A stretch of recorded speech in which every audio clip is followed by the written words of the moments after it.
Thank you. Thank you. For the sake of time, I will then briefly share with you the Child and Youth Care Workers Toolbox. Uh, and we need to understand that it's just a broad definition of what child and youth care work is. It includes skills in assessing the client and program needs, designing and implementing programs and planned environments, integrating developmental, preventative, and therapeutic requirements into the life space. The complexity of challenges child and youth care workers face requires unique knowledge and skills to be of help and support to those struggling with life tasks. It requires the child and youth care worker to be able to respond differently to the work settings and the demands of the life space. Fritz Redl talks to this as therapy on the hoof. And then Brian Gannon records that child and youth care, this suggests that the understanding of the medium with which we work as well as our tools and methods. It is the skillful worker who will be able to know how to use the tools at their disposal effectively. And then Redl also compares the child and youth care worker with a carpenter. The carpenter chooses the fitting tool for each particular task at hand.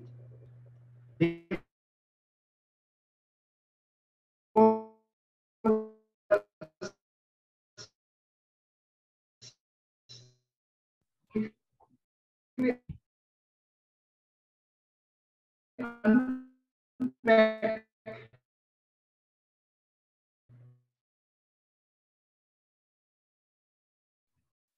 Sorry, Mr. Gallant, you are breaking up.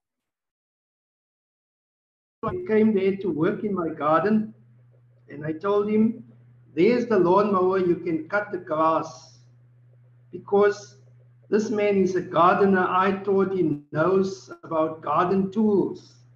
To my surprise, he told me, no, he doesn't know how to use the lawnmower. He's used to just cut grass with a scissor. And it's the same with us as child and youth care workers. We can't just bring someone and say, yeah, you're a child and youth care worker, and here are the tools that will work with the children. We first have to empower and capacitate people, and that's why we use the KSS model that says knowledge, skills, and self-influence performance. So the knowledge that we have, we all know there on top. It's the theories of development from Erickson and Kohlberg and behavior management, the child and youth care work processes, and human behavior. So the knowledge is what is it that I must know. The skills talks to how we do it.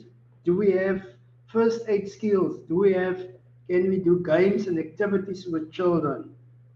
And the self talks to us about who we are and how we do our work as child and youth care workers. So the question is, what is in your toolbox?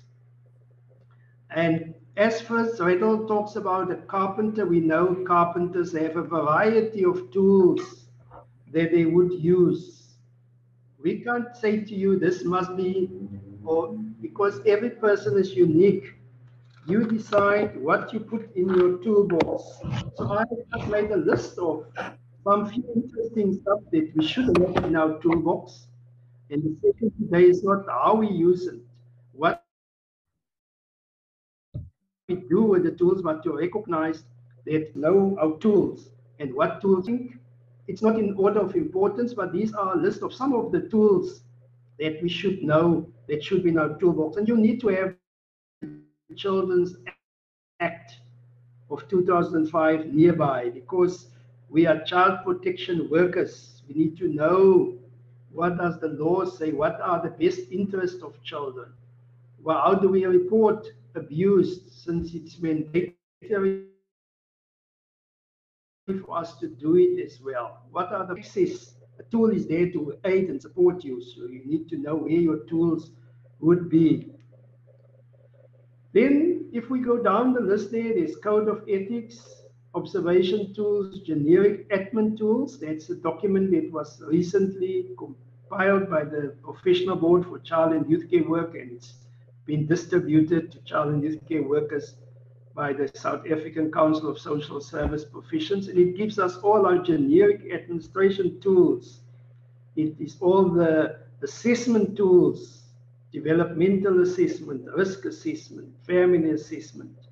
It's in this document. So you need to have it, nearby. You need to know where to go and find things.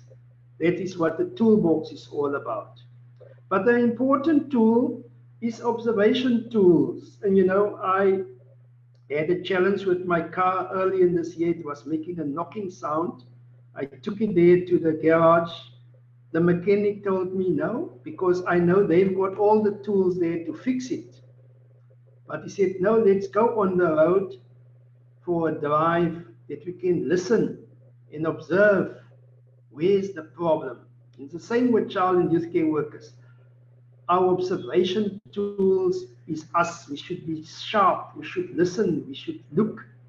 We need to find where is the challenge, where's the problem in the life space. And that tool is within you.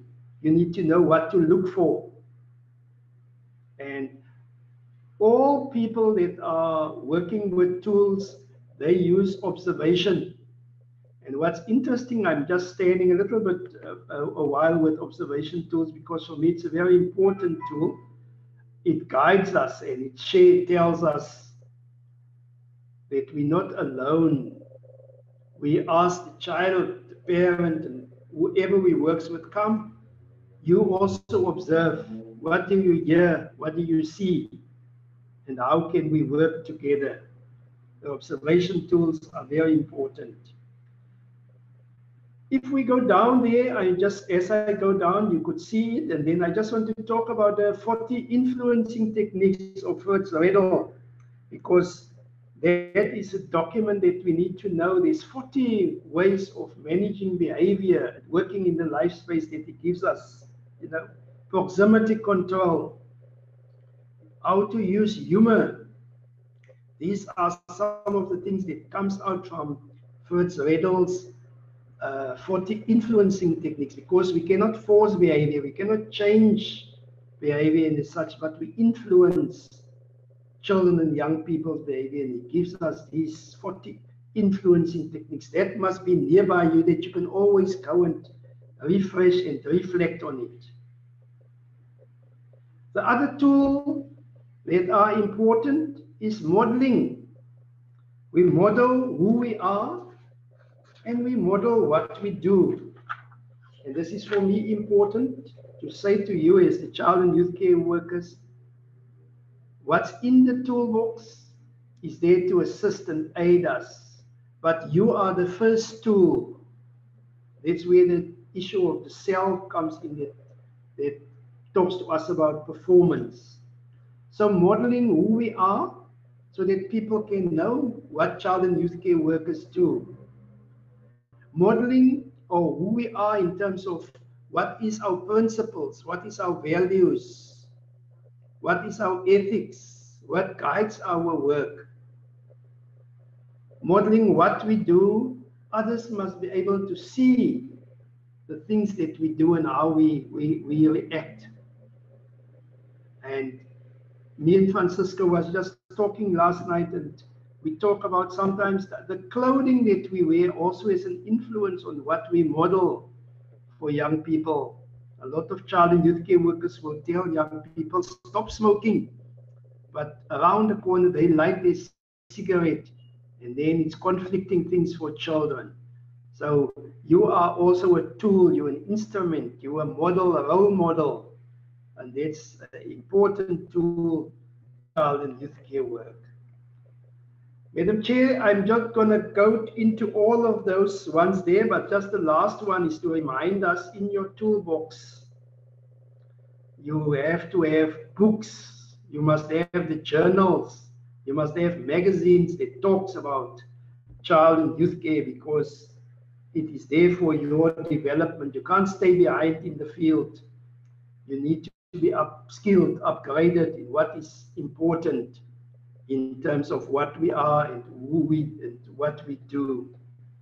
In conclusion then, what we have in our toolbox helps us to respond effectively to the complexities of working with children and families in their life space. The toolbox guides us to understand that in child and youth care work, we cannot have the approach that one shoe, one size fits all.